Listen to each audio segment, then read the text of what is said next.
오늘은 나르시시스트가 자신의 실수를 다른 사람들에게 전가하는 이유에 대해 자세히 알아보겠습니다. 나르시시스트의 행동 패턴과 심리적 메커니즘을 이해하면 그들이 왜 이런 행동을 하는지 더 명확하게 알 수 있습니다. 나르시시스트의 행동은 그들의 내면의 불안과 자기애적 방어 기제에서 비롯됩니다. 1. 자기애적 방어 기제. 나르시시스트는 자신을 특별하고 우월한 존재로 여기며 이를 지키기 위해 강력한 방어 기제를 사용합니다. 이들은 자신의 자아상을 보호하고 부정적인 감정을 피하기 위해 실수를 인정하지 않으려 합니다. 자신의 잘못을 인정하는 것은 그들의 자존심에 큰 타격을 주기 때문에 이를 피하고자 다른 사람을 비난합니다. 이는 자기애적 방어 기제의 일환으로 자신이 완벽하다는 환상을 유지하기 위한 행동입니다. 2. 외부적 귀인. 나르시시스트는 자신의 성공을 내부적 요인, 자신의 능력, 노력 등으로 귀인하고 실패는 외부적 요인, 환경, 타인 등으로 귀인하는 경향이 있습니다. 이는 기본 귀인 오류라는 심리학적 현상과 관련이 있으며 나르시시스트는 이를 극단적으로 나타냅니다. 그들은 자신의 실패를 외부의 탓으로 돌리며 자신의 자아상을 보호하고 자신이 통제할 수 없는 요인에 책임을 전가합니다. 3. 비판에 대한 민감성. 나르시시스트는 비판에 대해 매우 민감하게 반응합니다. 그들은 비판을 자신의 자아에 대한 공격으로 받아들이며 이를 방어하기 위해 즉각적으로 반격합니다. 이 과정에서 다른 사람을 비난하며 자신의 실수를 인정하지 않습니다. 비판을 피하기 위해 타인을 비난하는 것은 그들이 자신을 보호하려는 또 다른 방식입니다. 4. 권력과 통제 욕구. 나르시시스트는 강한 권력과 통제 욕구를 가지고 있습니다. 그들은 자신이 주도권을 잡고 상황을 통제하고자 하며 이를 위해 다른 사람을 비난하는 것을 서슴지 않습니다. 실수를 인정하는 것은 그들이 통제력을 잃는 것처럼 느껴질 수 있으며 이는 그들에게 큰 불안감을 줍니다. 따라서 그들은 통제력을 유지하기 위해 다른 사람을 비난하며 자신의 실수를 덮으려고 합니다. 5. 자기애적 인플레이션. 나르시시스트는 자신을 과대평가하는 경향이 있습니다. 그들은 자신의 능력과 성취를 과장하며 자신이 특별한 존재라고 믿습니다. 이들은 자신의 실수를 인정하는 것이 자신의 이미지에 부정적인 영향을 미칠 것이라고 생각하며 이를 피하기 위해 다른 사람을 비난합니다. 자기애적 인플레이션은 그들이 자신의 실수를 인정하지 않으려는 또 다른 이유입니다. 6. 책임 회피.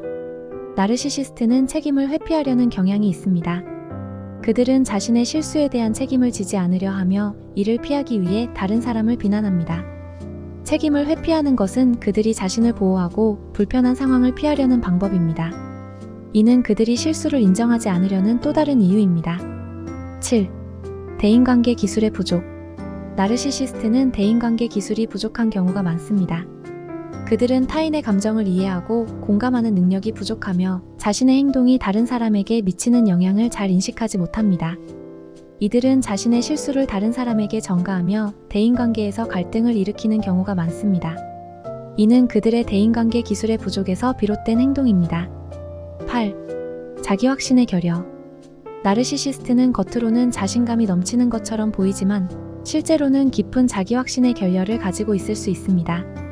이들은 자신의 실수를 인정하는 것이 자신의 불안과 자기 의심을 드러내는 것이라고 생각하며 이를 피하기 위해 다른 사람을 비난합니다. 자기 확신의 결여는 그들이 실수를 인정하지 않으려는 또 다른 이유입니다. 9. 성격 장애의 특성. 나르시시스트 성격 장애는 이러한 행동 패턴을 설명하는 중요한 요소입니다. 과도한 자기애, 타인에 대한 공감 부족, 과도한 인정 욕구 등을 특징으로 하며 이들은 자신의 실수를 인정하지 않고 다른 사람을 비난하는 경향이 있습니다. 성격 장애의 특성은 그들이 왜 이런 행동을 하는지 이해하는 데 중요한 단서가 됩니다. 10. 문화적 요인. 나르시시스트의 행동은 문화적 요인에서도 영향을 받을 수 있습니다. 어떤 문화에서는 성공과 완벽을 중시하며 실패를 부끄러워하는 경향이 있습니다. 이러한 문화적 배경은 나르시시스트가 자신의 실수를 인정하지 않고 다른 사람을 비난하는 행동을 더욱 강화할 수 있습니다. 결론적으로 나르시시스트가 이러한 행동은 그들이 자신의 자아상을 보호하고 불안과 자기 의심을 피하려는 본능적인 반응에서 비롯됩니다. 나르시시스트의 행동을 이해하고 그들의 심리적 메커니즘을 파악하는 것은 그들과의 관계에서 갈등을 줄이고 효과적으로 대처하는 데 큰 도움이 될 수 있습니다. 다음 나르시시스트가 주변에 있을 때 어떻게 해야 하는지에 대해 자세히 알아보겠습니다. 나르시시스트와의 관계는 힘들고 복잡할 수 있지만 몇 가지 전략과 방법을 통해 그들과의 상호작용을 관리하고 자신을 보호할 수 있습니다. 1. 나르시시스트 이해하기. 나르시시스트를 이해하는 것이 첫 번째 단계입니다. 그들은 자신을 과대평가하고 타인을 경시하는 경향이 있으며 과도한 인정 욕구와 공감 부족을 특징으로 합니다. 이들은 자신의 이익을 위해 타인을 조종하거나 이용할 수 있습니다. 이러한 특성을 이해하면 그들과의 상호작용에서 무엇을 기대할 수 있는지, 그리고 어떤 행동을 피해야 하는지를 더 잘 알 수 있습니다. 2. 경계 설정. 나르시시스트와의 관계에서 경계를 명확히 설정하는 것이 중요합니다.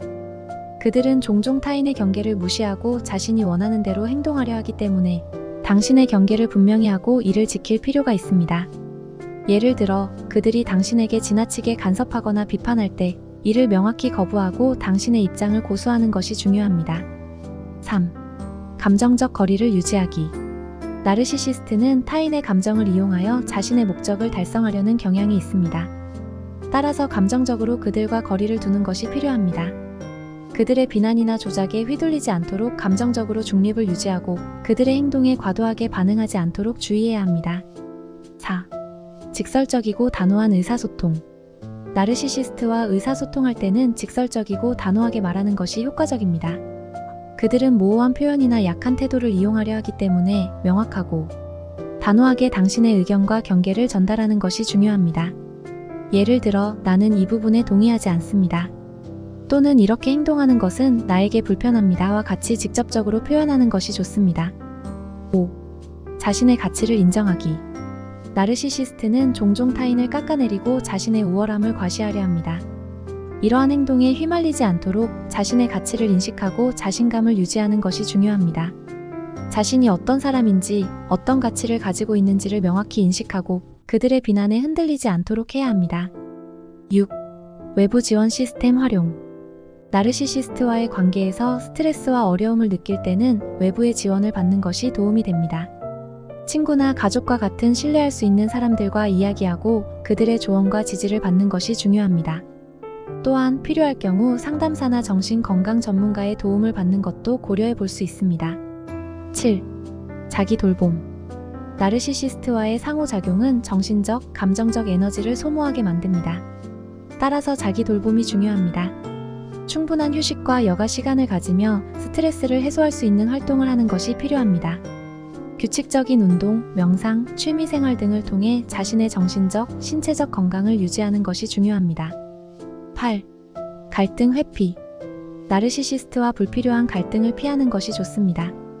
그들은 종종 논쟁을 통해 자신의 우월함을 과시하려 하며 타인을 조종하려 합니다.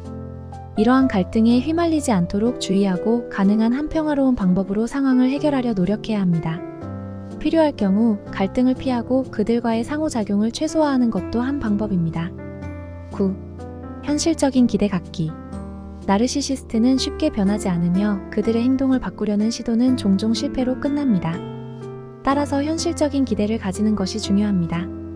그들이 갑자기 변하거나 개선되기를 기대하기보다는 그들의 특성을 이해하고 그에 맞춰 대응 전략을 세우는 것이 필요합니다. 10. 법적 조치 고려. 만약 나르시시스트의 행동이 심각한 피해를 초래하거나 법적으로 문제가 될 경우에는 법적 조치를 고려해야 합니다.